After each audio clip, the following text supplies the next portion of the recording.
श्री खाटू श्याम जी भारत देश के राजस्थान राज्य के सीकर जिले में एक प्रसिद्ध कस्बा है जहाँ पर बाबा श्याम का विश्वविख्यात मंदिर है। यह मंदिर करीब 1000 साल पुराना है, जिसे 1720 में अभय सिंह जी के द्वारा का पुनर्निर्माण कराया गया था। इस मंदिर में भीम के पुत्र और घटोत्कच के 3 पुत्रों से ज्येष्ठ पुत्र बर्बरी के सिर का पूजा होता है, जबकि बर्बरी के धड़ की पूजा हरियाणा के हिसार जिले के एक छोटे से गांव का रहस्यवाड़ में होती है। धर्म हिंदू के अनुसार खाटू श्याम जी के द्वापर युग में श्री कृष्ण के द्वारा वरदान प्राप्त किया था कि वे कलयुग में उनके नाम श्याम से पूजे जाएंगे। श्री कृष्ण बर्बरी के महान बलिदान से काफ़ी प्रसन्न हुए और वरदान दिए, जैसे जैसे कलयुग का आवरण होगा तुम श्याम के नाम से पूजे जाओगे। तुम्हारे भक्तों का केवल तुम्हारे नाम का सच्चे दिल से उच्चारण मात्र ही उद्धार होगा। यदि ये तुम्हारा सच्चे मन और प्रेम भाव से पूजा करेंगे तो उनकी सभी मनोकामनाएं पूर्ण होगी और सभी कार्य सफल होंगे। श्री श्याम बाबा की अपूर्व कहानी मध्यकालीन महाभारत से आरंभ होती है। वह पहले बर्बरी के नाम से जाने जाते थे। वे अति बलशाली गदाधारी भीम और माता अहिल्या के पुत्र थे। बाल्यकाल में ही वे बहुत वीर और महान योद्धा थे। उन्होंने युद्ध कला में अपनी मां तथा श्री कृष्ण से सीखी। महादेव की घोर तपस्या करके उन्होंने प्रसन्न किया और 3 अमोघ बाण प्राप्त किए। इस प्रकार से 3 बाणधारी के नाम से भी प्रसिद्ध किया जाता है। दुर्गा के प्रसन्न होने उन्हें वरदान प्राप्त किया, जो उन्होंने 3 लोगों की विजय बनाने में समर्थ किए। महाभारत का युद्ध कौरव और पांडव के मध्य अपरिहार्य हो गया। यह समाचार बर्बरी को प्राप्त हुए तो उनकी भी युद्ध में शामिल होने की इच्छा जागी। जब वो अपनी माँ से आशीर्वाद प्राप्त करने पहुँचे तब माँ को हारे हुए पक्ष का साथ देने का वचन दिया।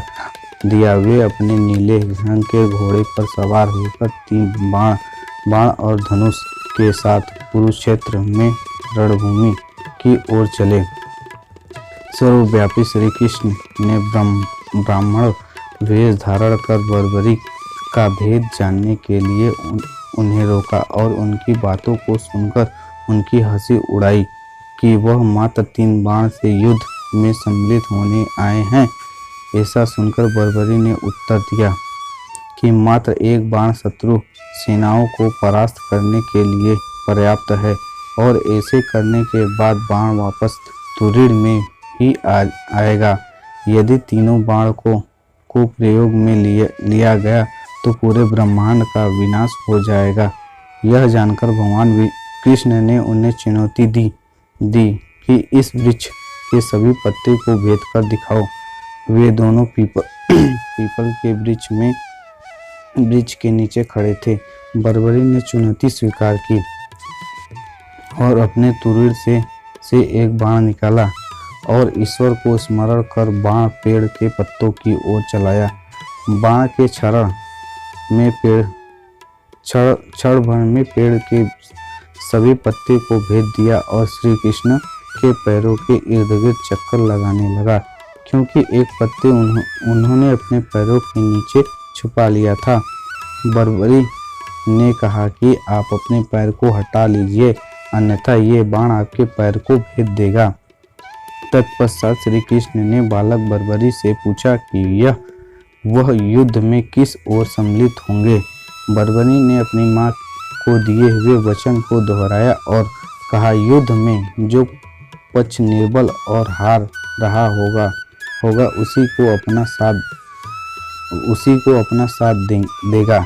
श्री कृष्ण जानते थे कि युद्ध में हार तो कौरवों की निश्चित है और इस कारण अगर बर्बरी ने उनका साथ दिया तो परिणाम गलत पक्ष में चला जाएगा।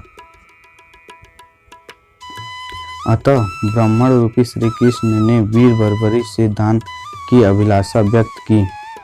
बर्बरी ने उन्हें वचन दिया और दान मांगने को कहा। ब्राह्मण ने उनसे शीश का दान मांगा। वीर बर्बरी क्षण भर के लिए अचंभित हुए, परंतु अपने वचन पर अडिग रहे। वीर बर्बरी बोले, एक साधारण ब्राह्मण इस तरह का वरदान नहीं मांग सकता। अतः ब्राह्मण ने अपने वास्तविक रूप से अवगत कराने की प्रार्थना की। ब्राह्मण रूपी श्री कृष्ण अपने वास्तविक रूप में आ गए। श्री कृष्ण ने बर्बरी को शीश दान मांगने का कारण समझाया कि युद्ध आरंभ होने से पूर्व युद्ध भूमि पूजन के लिए 3 लोकों के सर्वश्रेष्ठ क्षत्रिय के शीश की आहुति देनी होती है। इसीलिए ऐसा करने के लिए वे विवश थे। बर्बरी उसे प्रार्थना की कि वे अंत तक युद्ध देखना चाहते हैं। श्री कृष्ण ने उनकी यह प्रार्थना स्वीकार कर ली।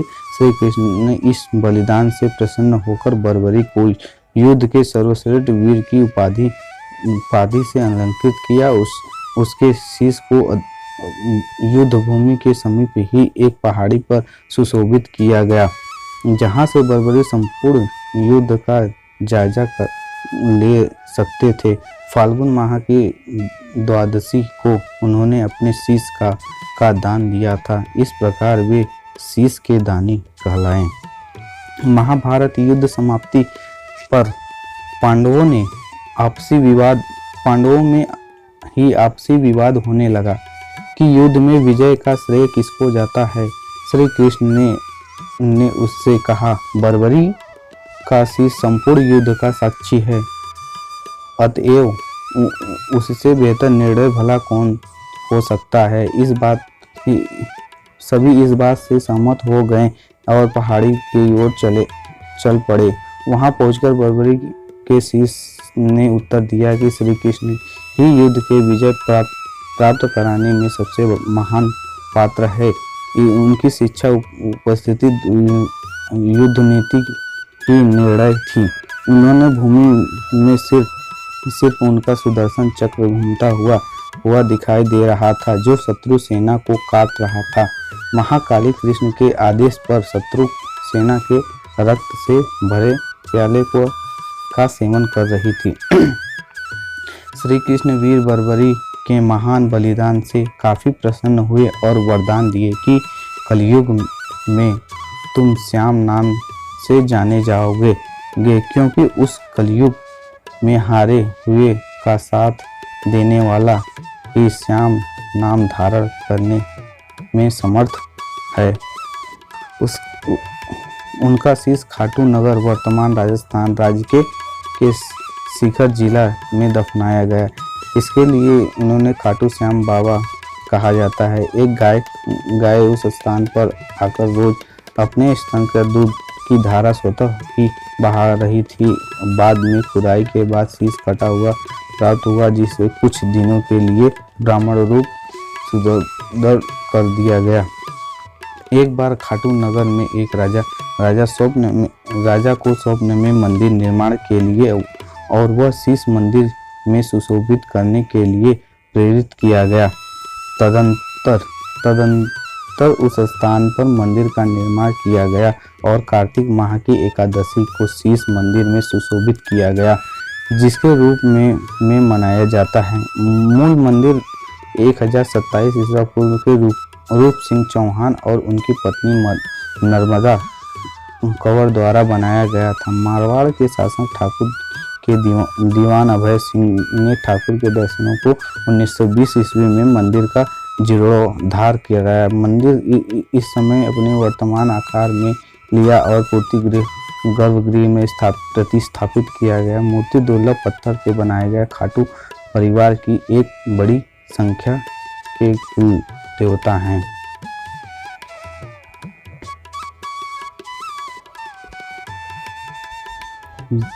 जय श्री खाटू श्याम। प्लीज़ चैनल को सब्सक्राइब करें एंड बेल आइकन को दबाएं।